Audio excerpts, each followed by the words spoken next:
Morning everyone, welcome to my channel. আমি শর্মিষ্ঠা। তো বন্ধুরা, প্রত্যেক দিনের ন্যায় আজও একটা ঝা চকচকে ব্লগ তোমাদের সাথে শেয়ার করতে চলেছি। আশা করছি প্রত্যেকটা বন্ধু আমার পুরো ভিডিও জুড়ে আমার সাথে থাকবে, পুরো ভিডিওটা দেখবে।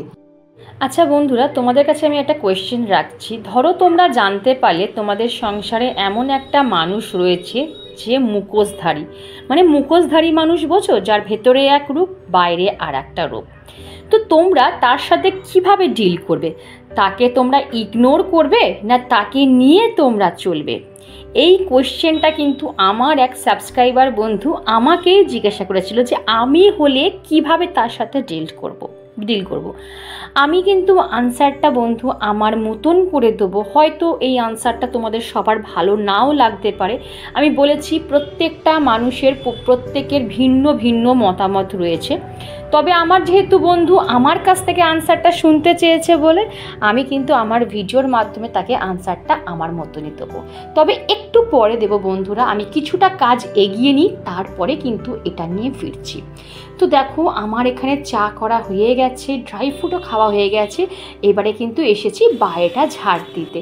আর দেখো, এখানে যে দুধ চাটা করছি, তোমরা জানো আমি, আমার মা, আমার বাড়িতে কেউই দুধ চা খায় না। এই দুধ চাটা একমাত্র আমার বোন খায়। আমার বোনকে সকালবেলা যদি তুমি দুধ চা না দাও, ও কোনো চাই খাবে না। মানে ও হচ্ছে 1 কাপ দুধ চা খেয়ে কিন্তু ওর দিনটা শুরু করে। তো ওর জন্যই 1 কাপ ঘন দুধের দুধ চা বানিয়ে দিলাম। আর তার সাথে ওর টিফিনটাও রেডি করে দিলাম। ও এখানে আসলে, মানে আমার বাড়িতে আসলে, আমাদের এখানে একটা খুব সুন্দর কচুরির দোকান আছে। তো কচুরি খেতে খুব ভালোবাসে বলে সকাল সকাল ওকে কচুরি দিলাম। যদিও এটা আনহেলদি খাবার তোমাদের দেখাচ্ছি, কিন্তু কিছু করার নেই। বললাম না, এক একটা মানুষের এক এক রকমের টেস্ট। কে কিভাবে দিন শুরু করবে সেটা নির্ভর করে কিন্তু একদম তার নিজের উপরে। আমি কিন্তু এখানে খাচ্ছি 1 গ্লাস প্লেন ওয়াটার, আর এখানে হচ্ছে র চা, একটু শুকনো মুড়ি। আর সকালে দেখেছো আমি ড্রাই ফ্রুট খেয়ে শুরু করেছি। তবে হ্যাঁ, এইটা অবশ্য ঠিক, বাইরে বেরোলে কিন্তু এরকম হয়ে যায়, মানে রুটিনের একটু এদিক ওদিক হয়ে যায়। আমিও যখন বাপের বাড়ি গেছিলাম, আমিও কিন্তু একদিন ভুলবশত পেটাই পরোটা খেয়ে নিয়েছিলাম। গুড মর্নিং বন্ধুরা, এখন ঘড়িতে বাজে ওই ধরো না কটা, 9টা। আর আজকে ঘুম থেকে উঠতে এত দেরি হয়ে গেছে। দেরি হয়ে যাওয়ার কারণও আছে জানো তো, কালকে এডিট করে শুতে শুতে আমার 2:30 বেজে গেছে। তারপর দেখবে শুয়েই যে ঘুম আসবে তার কোনো মানে নেই, আর আমার শুলেই না ঘুম আসে না। আর সেই ঘুমাতে ঘুমাতে 3টে বেজে গেছে জানো তো। এত দেরি আমার কোনোদিনই হয় না। এবারে তারপরে আজকে আবার মেয়ের পড়া আছে 7টা, হ্যাঁ 7টার সময় মেয়ের পড়া আছে। এইবারে আমি বেমালুম ঘুমিয়ে পড়েছি। বিশ্বাস করবে না, আমার কোনো দিনও এরকম হয়নি যে আমি, মানে মেয়ের পড়া আছে আর আমি ঘুমিয়ে গেছি। আমি অ্যালার্মও দিই না, আমার ঘড়িতে কোনো সময় অ্যালার্মও দিই না। হাজব্যান্ড ফোন করে বলে কি মেয়ে রেডি? আমি বলছি রেডি মানে? আমার তো মাথা থেকেই নেই যে মেয়ের পড়া আছে।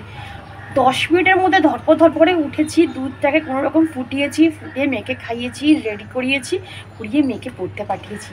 বিশ্বাস করো, আমি ভাবতেও পারিনি যে আমার মেয়েকে নিজে পড়তে পাঠাতে পারবো। এতটা নিজেকে গিল্ট ফিল হচ্ছিল যে আমার জন্য আমার মেয়ের পড়াটা কামাই হয়ে যাবে। আর সপ্তাহে 1 দিন পড়া, তাও আর ফিজিক্স। ভাবতে পারছো কতটা ভাইটাল সাবজেক্ট পড়া ছিল আজকে। তো যাই হোক, ঠাকুরের বলে না, যদি ইচ্ছা শক্তি থাকে তাহলে তুমি সব কিছু পারবে, পেরে উঠবে। ওই তাড়াহুড়ো করে কোনো রকম করে পাঠিয়েছি, খালি পেটেও পাঠাইনি আর রেডি না করেও পাঠাইনি, সব কিছু করেই পাঠিয়েছি। তো যাই হোক, একটুখানি মনে শান্তি এলো। তারপর থেকে না আর ক্যামেরা অন করে বুঝতেই পারিনি, তারপর থেকে সেই চরকি নাচর নিচেই যাচ্ছি। তো দেখলেই সব কিছু খাবার দাবার, মানে বোনকে টিফিন করে দিলাম মানে কি, ও তো একটু কচুরি খেতে ভালোবাসে, কচুরি এনে দিলাম আর চাটা, দুধ চাটা করে দিলাম।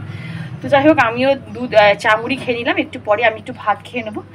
আর বেশি কথা বলছি না গো, আজকে হয়তো কথা বলারও টাইম পাবো না। বুঝতে পারছো তো, বাড়িতে মানুষ যদি আসে মানে একটু কাজের পরিমাণটা আরেকটু বেড়ে যায়। তো যাই হোক চলো, হ্যাঁ। আর এখনও বোনের মেয়েটা ঘুমাচ্ছে, ও এখনও ওঠেনি, ওকে উঠাবো। ওকেও ওরও জন্য দুধ জল দেওয়া হয়ে গেছে। তারপর ও দুধ খাবে, হয়তো ছাতু দিয়ে এইসব খাবে না। তো চলো বন্ধুরা, যদি সময় পাই আবার তোমাদের সাথে কথা বলতে আসবো। ওই বললাম না, সারাদিনে একবার যদি ক্যামেরা অন করে তোমাদের সাথে কথা না বলি, দিনটা কেমন যায়। তো চলো বন্ধুরা, আমি একটু পরে আবার তোমাদের সাথে ফিরে আসছি। টাটা। এখন দেখো, বিছানা গোছানো হয়নি, কি অবস্থা হয়ে আছে। যেহেতু বললাম না পিকু সোনা ঘুমাচ্ছে, পিকু উঠে পড়ো বাবা, সে এখনও ঘুমাচ্ছে। তো যাই হোক, একটু শুক, তারপরে এই তো 2 দিন, তারপর আবার সেই স্কুল খুলে যাবে, আবার সেই ভোর 6টায় ওঠা। তো থাক, ততক্ষণ আমি একটু দেখি রান্নাঘরে হাজব্যান্ড কী বাজার নিয়ে এসেছে। চলো তোমার সাথে দেখাই আর শেয়ারও করি। তো হাজব্যান্ড সবজি নিয়েছে আর মা সবজিগুলোকে না পুরো ধুয়ে রেখেছে। এখানে ক্যাপসিকাম, পটল, টমেটো আর হয়েছে বেগুন আর এখানে কাঁচা লঙ্কা, ঠিক আছে। তো আর এখানে ট্যাংরা মাছ আছে আর আছে বাচ্চাদের জন্য কাতলা মাছ, ঠিক আছে। চলো তোমাদের সাথে পরে আমি তো রেসিপি শেয়ার করবো। আর আমি জলদি করে আনাজগুলো কেটে দিই, তারপরে তোমাদের সাথে ফিরছি। এই তো বন্ধুরা চলে এলাম ডাইনিং রুমটা ক্লিন করতে। প্রথমে সোফা কাম বেডটা ভালো করে পরিষ্কার করে নিচ্ছি, কারণ বলো তো যেহেতু আমার একটাই তো বেডরুম, আমি যখন আমার বাড়িতে যখন মানুষজন চলে আসে তখন এই সোফা কাম বেডটাই আমাকে বেড হিসাবে ইউজ করতে হয় বন্ধুরা, কিছু করার নেই, বুঝতেই তো পারছো। তো যাই হোক, আমার সোফা কাম বেডটা সামনে দিকে টেনে নিলে 4 জন কিন্তু আমরা ইজিলি শুয়ে পড়তে পারি। শুধু একটাই অসুবিধা যে আমার যেহেতু একটাই বেডরুমে এসি রয়েছে, ডাইনিং রুমে শুতে গেলে একটু কষ্ট হয়, আর কিছুই না। তবে 2-1 দিনের জন্য আর কষ্ট মনে হয় না বন্ধুরা। ওই আমরা একসাথে হাসি ঠাট্টা করতে করতে কখন যে আমাদের সময় কেটে যায়, কারণ কত রাত অবধি আমরা গল্প করি। তো যাই হোক, ওই কষ্টটা আমাদের ফিলই হয় না। তারপর চলে এলাম দেখো ফ্যানটা পরিষ্কার করতে। তোমাদের আমি বারবার বলি যে রুমে তোমাদের এসি থাকে সেই রুমটা সব সময় নিট অ্যান্ড ক্লিন রাখবে, কারণ এসিতে কিন্তু প্রচণ্ড পরিমাণে নোংরা টানে। তখন কি হয় দেখবে, এসি ঠান্ডা হতে অনেকটা সময় লাগে, এসি খারাপ হয়ে যায়, আর ইলেকট্রিসিটি কিন্তু অনেকটা পরিমাণে নষ্ট হয়ে যায়। তোমরা অনেকেই আমার কাছ থেকে রুম ট্যুর চেয়েছো বন্ধুরা। এই যে দেখছো না জিনিসগুলো, এইগুলো কিন্তু এখনও তৈরি হয়নি, এইগুলো কিন্তু পুরোপুরি ইনকমপ্লিট জিনিস।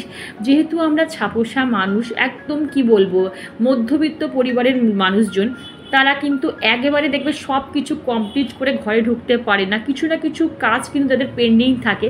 আমারও ঘরের অনেক কাজ পেন্ডিং রয়েছে, ঘরে এখনও কিন্তু আমি রং করেও উঠতে পারিনি বন্ধুরা।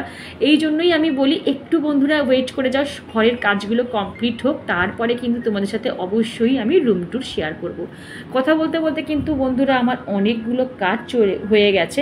এইবারে তোমাদের সাথে কিন্তু আমি মেন টপিক নিয়ে আলোচনা করব যে সংসারে যদি দুমুখ সাপ মানুষজন থাকে তার সাথে তোমরা কিভাবে ডিল করবে।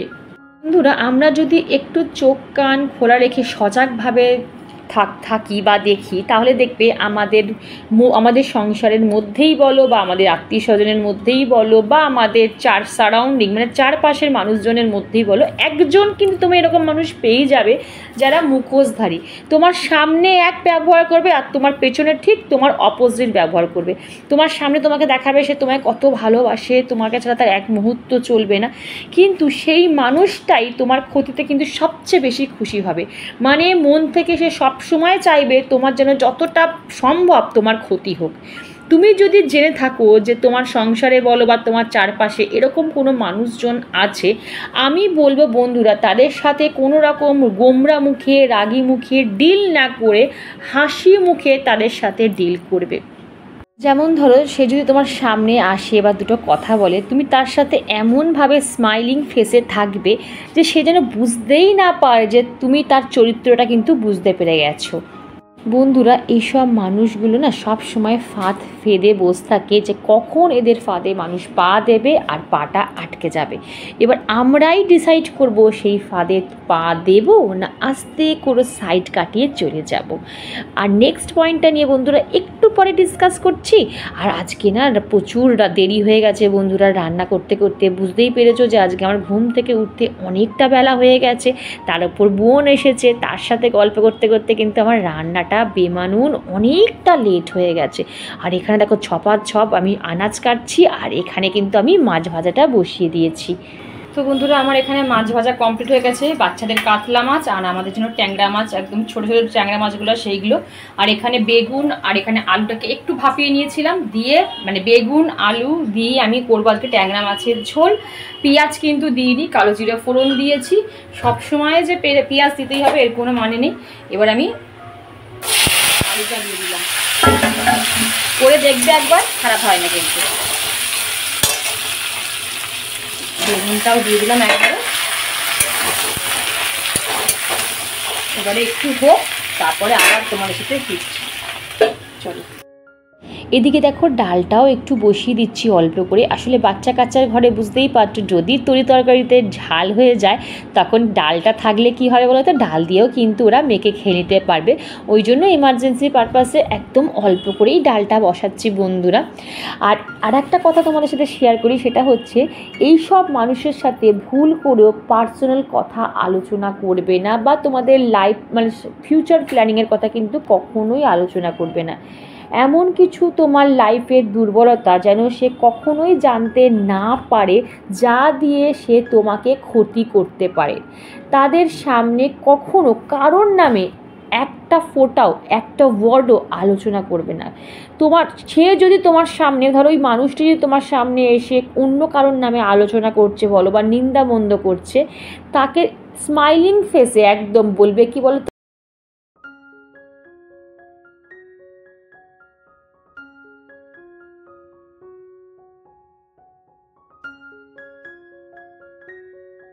আর দেখো বন্ধুরা, কথা বলতে বলতে কিন্তু আমার এখানে ডালে কাটা দেওয়াও হয়ে গেল। আর পটলগুলোও কিন্তু একটু লালচে লালচে করে ভেজে নিলাম, যেহেতু তোমাদের বলেছি যে আমি এখানে পটল পোস্ত করব।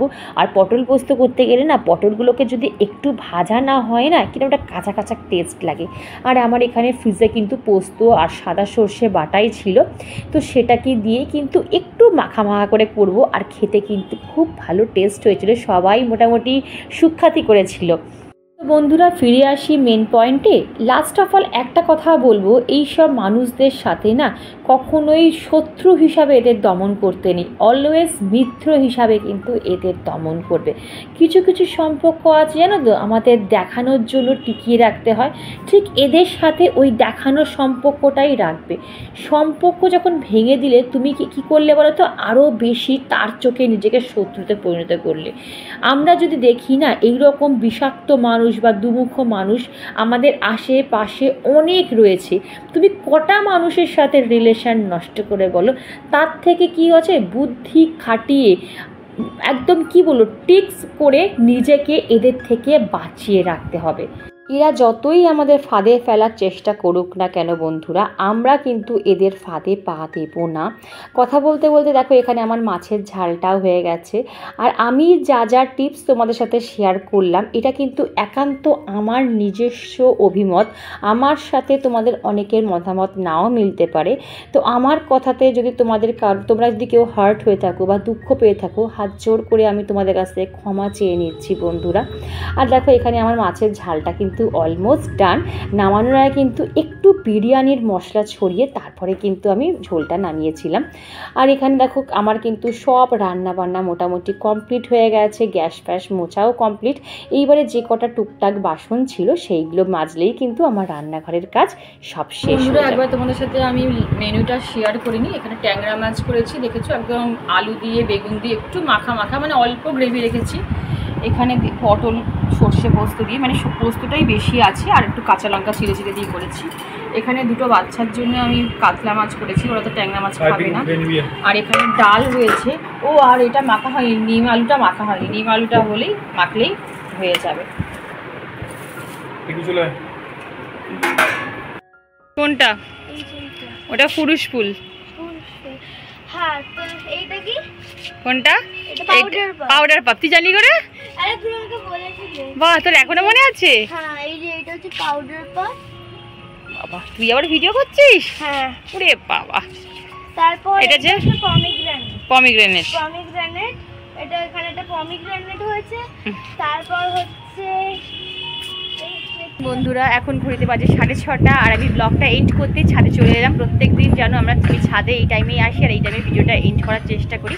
ভিডিওটা একদম ছোট রেখেছি, খুব একটা ভিডিও বড় করিনি। ভিডিওর কোনো অংশ যদি আমার ভালো লেগে থাকে বা আমাকে তোমাদের এতটুকু ভালো লেগে থাকে, প্লিজ চ্যানেলটা সাবস্ক্রাইব করে পাশে দেখো, লাইক করো, শেয়ার করো, আর কমেন্ট করতে কিন্তু একদম ভুলো না। আর যারা নতুন আমার সাবস্ক্রাইবার, নতুন যে বন্ধুরা আমার এই ভিডিওটা দেখছো, তাদের যদি ভিডিওটা ভালো লাগে তারা তো অবশ্যই চ্যানেলটা সাবস্ক্রাইব করে আমার পাশে দেখো। আর আজকে এইটুকুই, আবার কাল দেখা হবে নতুন আর ইন্টারেস্টিং ব্লগ নিয়ে। ভালো থেকো, টাটা।